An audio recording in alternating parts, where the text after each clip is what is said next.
Hi there everybody, it's UK independent Stampin' Up demonstrator Halsey here from slimandstylish.stampinup.net. Thank you very much for joining me today. Today I'm going to be using the Blessings from Home Cling stamp set. I love this one and you can find it in our annual catalogue and it's also available to purchase from my store. Today I'm going to be doing some blending again. Thank you to all of those who've been commenting on my recent blending videos. I've thoroughly been enjoying doing them. And I'm going to do this in the same format where I'm actually going to just do a voiceover and I'm going to speed it up because blending, to do it right, does take some time. So hopefully this keeps this video a bit more manageable than a 30-minute video. I'm using grey granite and I'm stamping off before I stamp on my cardstock. This is just to make the ink a little bit lighter so that it doesn't become the prominent feature of my colouring. I want the colouring to stand out and not the ink. I'm using Bermuda Bay, dark and light, to do the background. I'm going to be using the dark to go around the edge of the stamp. And then I'm going to infill it at the very end with the light. I will add that Bermuda Bay is one of my favourite colours, and so this blend gets used an awful lot. So in a minute you'll notice that I stop going around the edge, pause for a bit, and I come back to that bit again later, and it's because the ink is running out on my blend. And you'll also notice a bit later on in the video, I give up and just put out a new blend. I keep lots of them spare in a box, brand new, so that if I ever run out during a project, I've got one to fill up. But yes, you'll notice that's why the colour starts to go. It really is a popular one that I use all the time. The other colours I'm going to be using in this project are Soft Seafoam, dark and light. I'm going to be using So Saffron, dark and light. I'm going to be using Pale Papaya, dark and light. Soft Suede, dark and light, the SU700, and I'm going to finish up with Fresh Freesia, dark and light. I'm going to actually put some music over this video because it is 10 minutes and pretty much I'm doing the same sort of thing on all of them. But what I will mention to you is that I do go over at the end because there are some white bits in this stamp. So what I mean by that is where the image isn't. There looks like there's going to be some white bits where the background will pull through. So I go through at the very end with the Bermuda Bay and I just colour those in so it actually looks like it is on a complete Bermuda Bay background and there's no white on the card. I'll join you when I finish colouring and explain what I go on to next. But hopefully you enjoy just watching. Thank you.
So now that I've finished blending in the card, I'm going to be adding on a sentiment and putting this onto my base cardstock. So the sentiment that I'm going to be using is this one here that says beautiful day. It does have words at the top and the bottom, so I'm just going to have a little chop of this to make sure it just says beautiful day.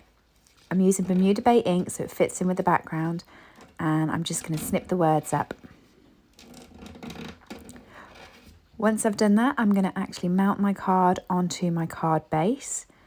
So to do that, I'm using a piece of A5 cardstock that I've already scored, and I'm just burnishing it.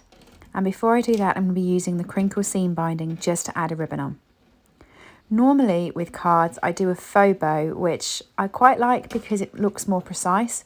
But on this card, the background was so detailed that I actually wanted to just do a proper bow. I thought it would just look natural.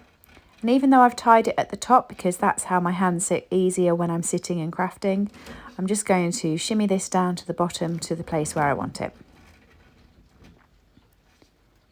It's really great, the seam binding ribbon, because it makes it so easier to move and manipulate.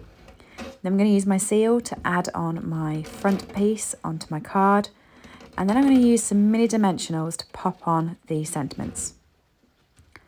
I didn't really have any glittery rhinestones and things that would really match this card, so I decided to use the enamel effects.